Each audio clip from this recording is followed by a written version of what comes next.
नमस्कार विद्यार्थियों। Sunrise education academy Samdari की ऑनलाइन क्लास में आपका हार्दिक स्वागत। आज हम कक्षा 10 हिंदी मीडियम सामाजिक विषय के इतिहास खंड में अध्याय 2 संघर्षकालीन भारत के अंतर्गत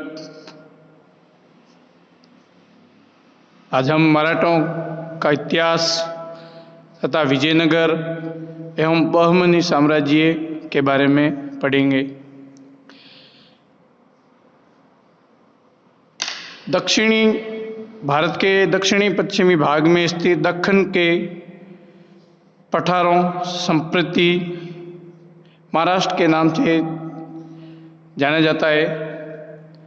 मराठा कहे जाने वाले महाराष्ट्रवासी गुरिल्ला युद्ध के कुशल होते थे। गुरिल्ला युद्ध यानी छापामार युद्ध। वे खुले युद्ध से भरसक बसते थे और दुश्मनों पर छिपकर वार करते थे। इस अध्याय में हम मराठाओं की शक्ति, छत्रपति शिवाजी महाराज के बारे में हम पढ़ेंगे। विद्यार्थियों, मराठों का इतिहास, मराठा शक्ति का उत्कर्ष किसी एक व्यक्ति का न होकर एक विशेष समय में उत्पन्न हुई अस्थायी परिस्थितियों का ही परिणाम था। भारत के दक्षिणी पश्चिमी भाग में स्थित महाराष्ट्र के एक वीर साहसी जाति मराठा थे। मराठावासी छोटे कद और मजबूत शरीर वाले होते हैं और गुरिल्ला युद्ध में कुशल होते थे। वे खुले युद्ध से भरसक बसते थे और अपने दुश्मनों पर छिपकर वार करते थे। 15वीं और 16वीं शताब्दी के धर्म सुधार और भक्ति आंदोलन ने सामाजिक एकता को और अधिक सुदृढ़ किया। दक्षिण में जन साधारण आधारित इस धार्मिक आंदोलन का नेतृत्व संत तुकाराम, रामदास, एकनाथ, वामन पंडित आदि संतों और दार्शनिकों ने किया था। ये आंदोलन ऊंच नीच, जाति व्यवस्था और कर्मकांड के विरुद्ध था, जिसने सभी के लिए भक्ति द्वारा ईश्वर प्राप्ति का मार्ग दिखाया। मराठी भाषा बहुत सरल और व्यवहारिक थी। मराठा शक्ति को आगे बढ़ाने का काम छत्रपति शिवाजी महाराज ने किया। विद्यार्थियों, छत्रपति शिवाजी महाराज जिनका जन्म 20 अप्रैल 1627 ईस्वी को शिवनेर के दुर्ग में शिवाजी का जन्म हुआ था। वे शाहजी भोसले की प्रथम पत्नी जीजाबाई के पुत्र थे। विद्यार्थियों, शाहजी बीजापुर के एक सामंत थे। बालक शिवाजी का लालन पालन दादा कोणदेव तथा जीजाबाई के गुरु समर्थ रामदास के देखरेख में हुआ। दादा कोणदेव से शिवाजी ने सेना और शासन की शिक्षा पाई थी। 12 वर्ष की अल्पायु में शिवाजी ने अपने पिता से पूना की जागीर प्राप्त की। विद्यार्थियों, शिवाजी महाराज ने मातृभूमि की रक्षा के लिए कई कार्य किए। सर्वप्रथम 1646 ईस्वी में 19 वर्ष की आयु में उन्होंने पूना के निकट से तोरण दुर्ग पर अधिकार कर लिया। 1646 ईस्वी में ही उन्होंने बीजापुर के सुल्तान से रायगढ़, चाकन तथा 1647 ईस्वी में बारामती, इंद्रपुर, सिंहगढ़ तथा पुरंदर का दुर्ग भी छीन लिया। ये शिवाजी की प्रारंभिक विजय थी।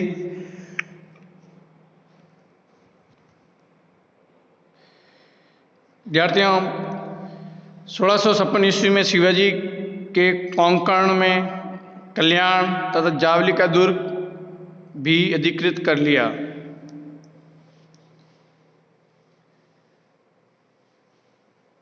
और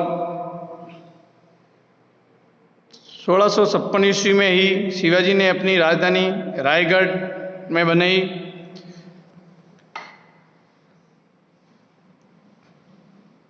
शिवाजी के साम्राज्यवाद विस्तार की नीति से रुष्ट होकर बीजापुर के सुल्तान ने 1659 ईस्वी में अफजल खान नामक अपने सेनापति को उनका दमन करने के लिए भेजा। संधि वार्ता के दौरान अफजल खान द्वारा धोखा देने पर शिवाजी ने बग्गन नखे से उनका पेट फाड़ डाला। 1663 ईस्वी में दक्कन में मुगल वायसराय शाइस्ता खां को शिवाजी के दमनार्थ औरंगजेब ने नियुक्त किया। शाइस्ता खां ने शिवाजी के केंद्र स्थल पूना पर अधिकार कर लिया।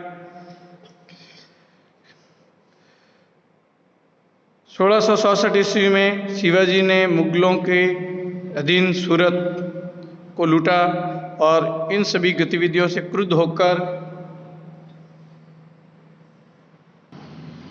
औरंगजेब ने शिवाजी को नियंत्रित करने के लिए आमेर के राजा, अपना मंत्री था आमेर का राजा मिर्जा जय सिंह, जिनको सवाई जय सिंह भी कहते हैं, तथा दिलेर खां को भेजा। मुगल सेना ने उनके अनेक किले अधिकृत कर लिए। विवश होकर शिवाजी ने जय सिंह के साथ 1665 ईस्वी में संधि कर ली, जो पुरंदर की संधि के नाम से जानी जाती है। पुरंदर की संधि शिवाजी और सवाई जय सिंह के मध्य हुई थी और इस संधि की कुछ शर्तें थी। शिवाजी अपने कुल 35 दुर्गों में से 23 दुर्ग मुगलों को सौंप दिए और मात्र 12 दुर्ग अपने पास रखे। दूसरी शर्त, शिवाजी के बड़े पुत्र संभाजी को मुगल दरबार में 5000 मनसबदार बनाया गया। मनसबदार प्रथा अकबर ने शुरू की थी।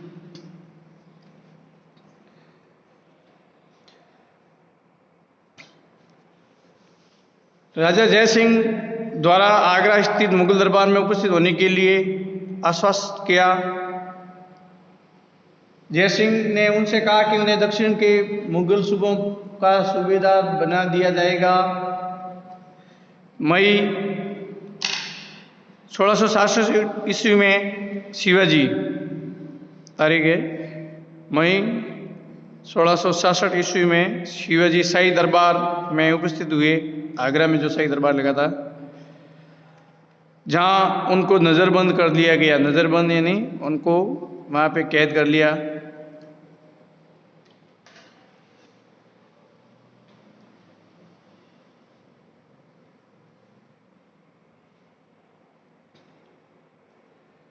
जहाँ उनके साथ तृतीय श्रेणी के मनसबदार जैसा व्यवहार किया गया और उन्हें नज़रबंद भी किया गया। लेकिन नवंबर 1666 ईस्वी में वे अपने पुत्र संभाजी के साथ गुप्त रास्ते से मुगलों की कैद से और अपने घर सुरक्षित पहुंच गए। अगले वर्ष ही औरंगजेब ने शिवाजी को राजा की उपाधि और बरार की जागीरी दी।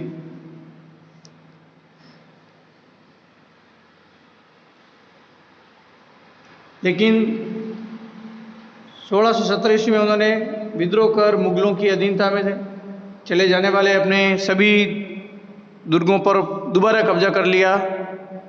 शिवाजी ने 1670 ईस्वी में सूरत को दोबारा लूटा।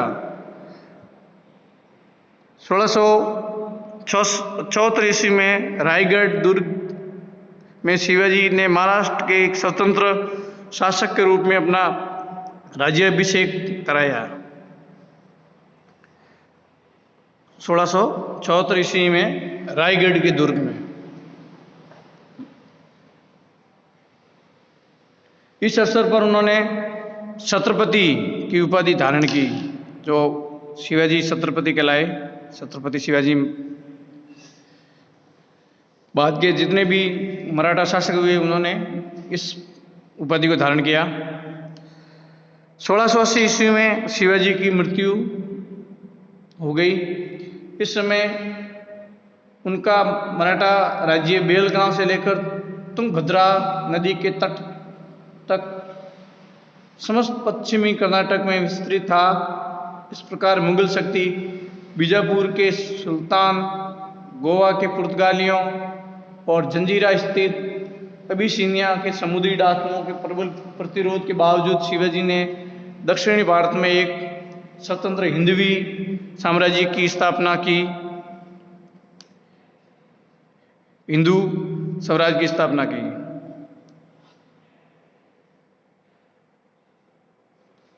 शिवाजी महाराज ने मराठों में आत्मविश्वास को भरा और विदेशी ताकतों के खिलाफ लड़ने के लिए प्रेरित किया। आज भी महाराष्ट्र में मराठों के दिलों में शिवाजी धड़कते हैं। नक्शे के अंदर देख सकते हैं किस प्रकार शिवाजी का राज्य था। मराठा राज्य के मध्य भारत और इधर पश्चिम तक, और पेशवा, हैदराबाद, सूरत, ये जो पीला कलर है का राज्य है, ये मराठा राज्य था। यानी उस समय लगभग भारत के 1/4 भाग पर मराठाओं का कब्जा था।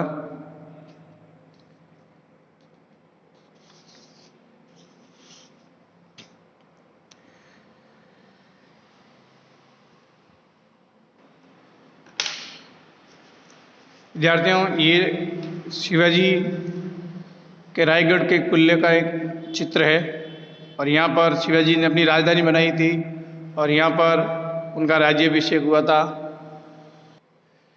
विद्यार्थियों, अब हम विजयनगर और बहमनी साम्राज्य, ये दक्षिण भारत के राज्य थे। विजयनगर साम्राज्य की स्थापना संगम के 500 पुत्रों ने, जिसमें हरिहर और बुक्का, 2 भाई थे। दोनों भाइयों ने तुंगभद्रा नदी के तट पर विजयनगर राज्य की नींव डाली। वे वारंगल के काकतियों के सामंत थे और बाद में आधुनिक कर्नाटक में कांपिली राज्य के मंत्री बने थे। उनके गुरु विद्यारण्य के प्रयत्न से उन्होंने विजयनगर में अपना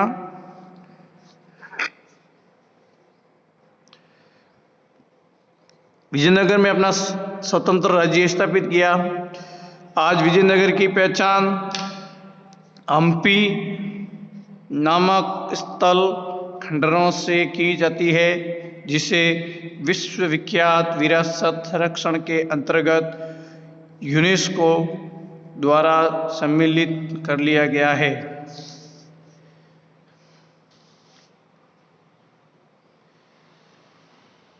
हरिहर का राज्यारोहण 1336 ईस्वी में हुआ था।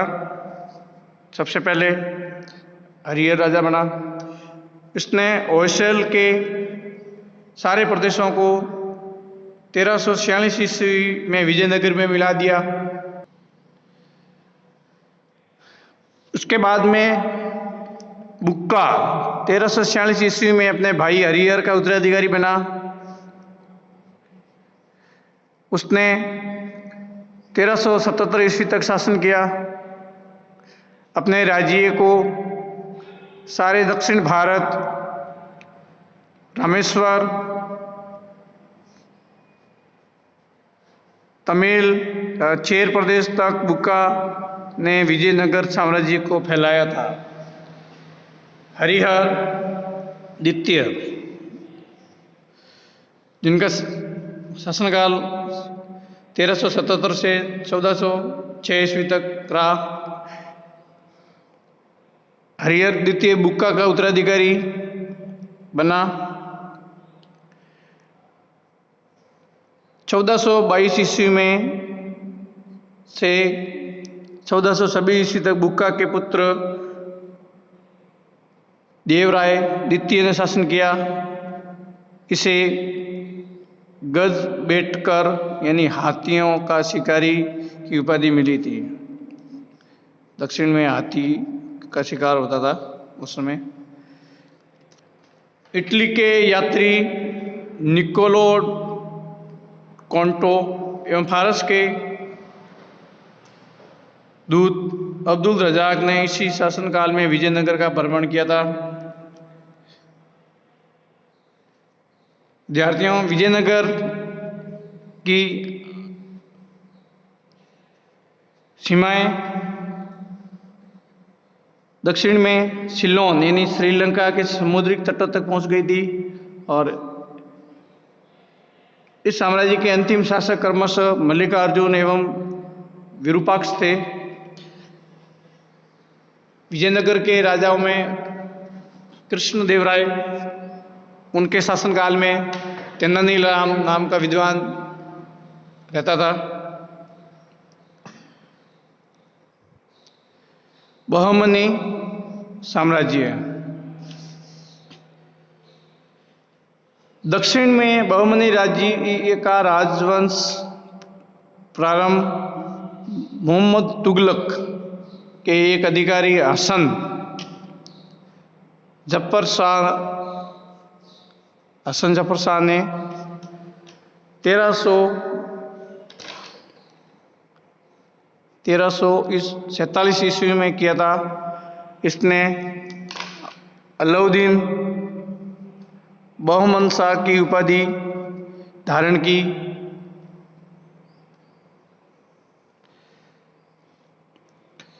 हसन ने दक्षिण के अमीरों की सहानुभूति प्राप्त करके तुगलक के खिलाफ फैले विद्रोह का फायदा उठाकर अपना राज्य स्थापित किया।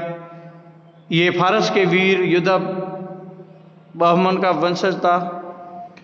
इसने अलाउद्दीन बहमन शाह की उपाधि धारण की और गुलमर्ग को अपनी राजधानी बनाई।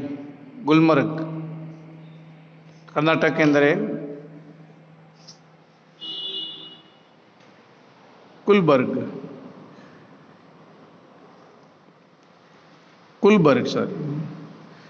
को अपनी राजधानी बनाई। बहमनी साम्राज्य के आखिरी सुल्तान मोहम्मद के राज्यकाल में बहमनी साम्राज्य के 5 राज्य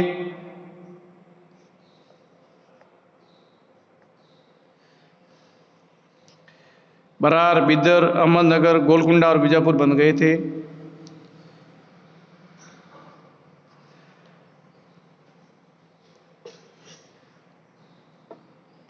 हसन जफर शाह की मृत्यु के बाद बहमनी राज्य उत्तर में पेनगंगा से, दक्षिण में कृष्णा नदी और पश्चिम में गोवा से, पूर्व में भोंगीर तक फैल गया था। विजयनगर की पश्चिमी सीमा बहमनी राज्य से टकराती थी, अतः दोनों साम्राज्यों में संघर्ष चलता रहा। मुकदल एवं रायचूर 2 सीमांत जिलों पर अधिकार भी युद्ध का कारण रहा। बहमनी नवे सुल्तान अहमद शाह ने कुलबर्ग से राजधानी हटाकर बिदर को बनाया। बहमनी राज्य में मुस्लिम अल्पसंख्यक थे, अतः प्रोत्साहन वंश कई विदेशी शिया मुस्लिम बहमनी जाकर बस गए थे। इस कारण दक्षिण और अबिसिनियाई सुन्नी मुस्लिम नाराज हो गए। 13वें सुल्तान मोहम्मद तृतीय ने मोहम्मद गवा को राज्य का सेवक रहा और उसे फांसी दे दी। गवा की मृत्यु के बाद बहमनी राज्य का पतन प्रारंभ हो गया।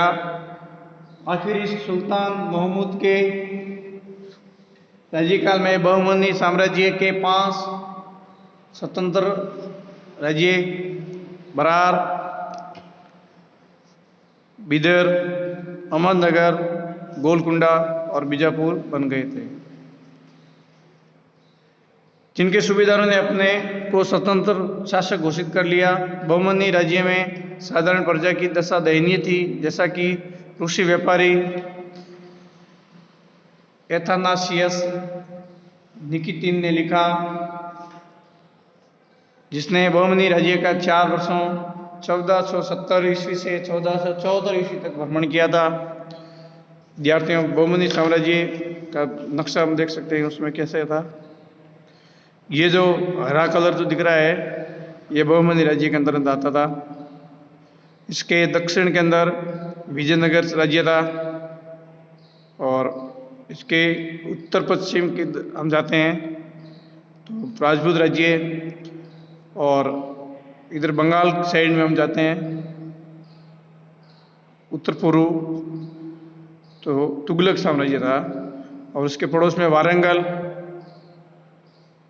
और गोलकुंडा और हैदराबाद, बीजापुर और दौलताबाद।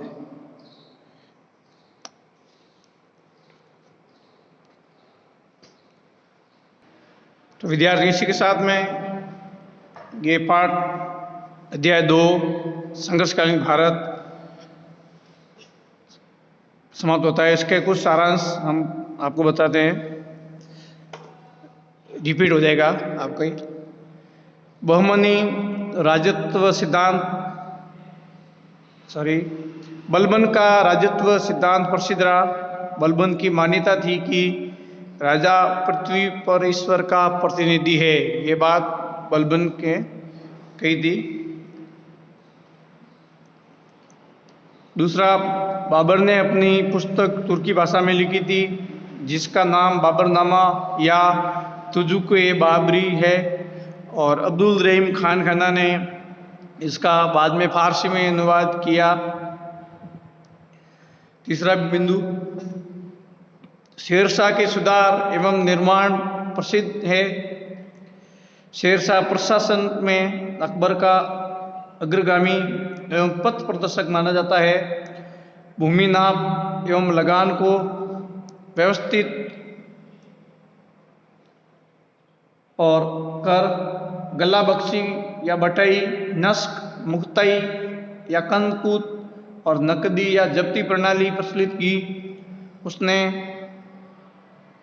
4 बड़ी सड़कें एवं अनेक सरायों का निर्माण कराया। उनकी सबसे लंबी सड़क बंगाल के सोनार गांव से लेकर पेशावर, वर्तमान में पाकिस्तान में है, तकसीम थी। जिसका अस्तित्व आज भी है। ये सड़क ग्रैंड ट्रक रोड के नाम से विख्यात है, जीटी रोड इसको कहते हैं। चौथा बिंदु, अकबर ने दार्शनिक एवं धर्मशास्त्रीय वाद विवाद करने के लिए फतेहपुर सीकरी में 1575 ईस्वी में इबादत खाना बनवाया। 1581 ईस्वी में सभी धर्मों का सार संग्रह कर दीन-ए-इलाही नामक धर्म का प्रवर्तन किया। अकबर ने एक नया धर्म चलाया था, उसका नाम था दीन-ए-इलाही, और उसका प्रथम अनुयायी हिंदू राजा बीरबल था। मुगल शासन प्रणाली भारतीय तथा विदेशी प्रणालियों का मिला जुला रूप थी। ये भारतीय वातावरण में अरबी फारसी प्रणाली थी। छठा पॉइंट, 15वीं और 16वीं शताब्दी के धर्म सुधार और भक्ति आंदोलन ने इस सामाजिक एकता को और अधिक सुदृढ़ किया। दक्षिण में जनसाधारण आधारित इस धार्मिक आंदोलन का नेतृत्व संत तुकाराम, संत रामदास, संत एकनाथ तथा वामन पंडित इत्यादि संतों द्वारा और दार्शनिकों ने किया। ये आंदोलन ऊंच नीच, जाति व्यवस्था और कर्मकांड के विरुद्ध था, जिसने सभी के लिए भक्ति द्वारा ईश्वर प्राप्ति का मार्ग दिखाया।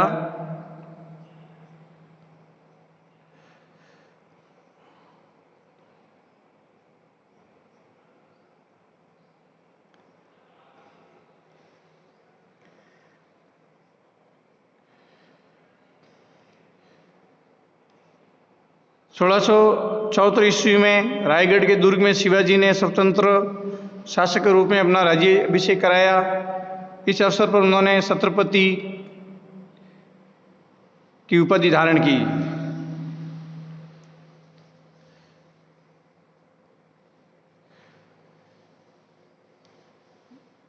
गुरु नानक ने मनुष्य की जात सब है एक तत्व का प्रसार करते हुए दक्षिण भारत भ्रमण किया। इनकी इस तरह की यात्राओं को उदासियां कहा जाता है।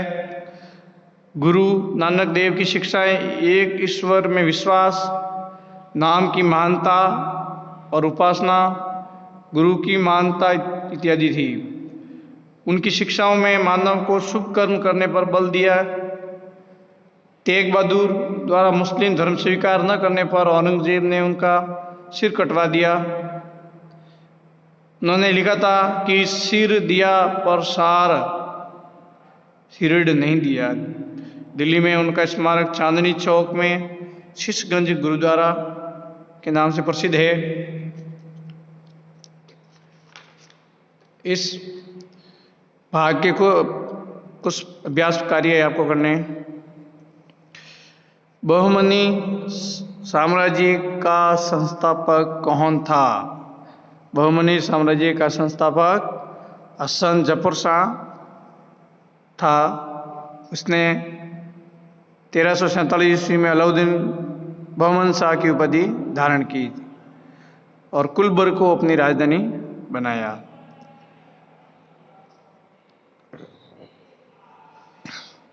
दूसरा प्रश्न है,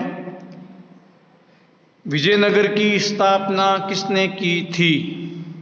विजयनगर की स्थापना हरिहर और बुक्का नामक दो भाइयों ने की थी। विजयनगर साम्राज्य का परिचय दीजिए, संक्षिप्त में परिचय देना है। मराठों के योगदान में शिवाजी महाराज का क्या योगदान रहा, उन्होंने क्या क्या कार्य किए, उनके बारे में आपको बताना है।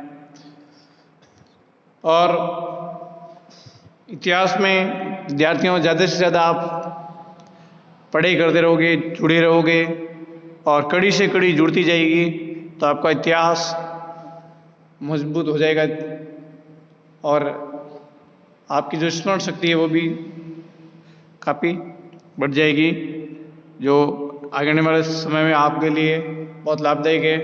कई प्रतियोगी परीक्षाओं में इतिहास से संबंधित प्रश्न पूछे जाते हैं, तो अभी से आप इतिहास में रुचि लोगे और तैयारी के साथ में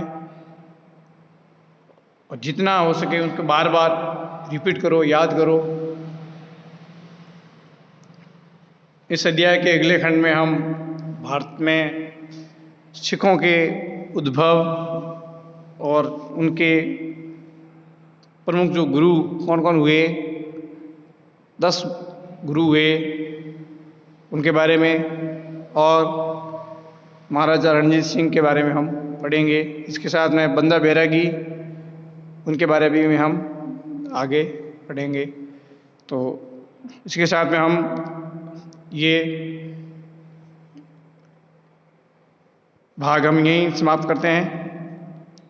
आपको कोई डाउट हो तो आप डाउट क्लास में अवश्य आए। धन्यवाद।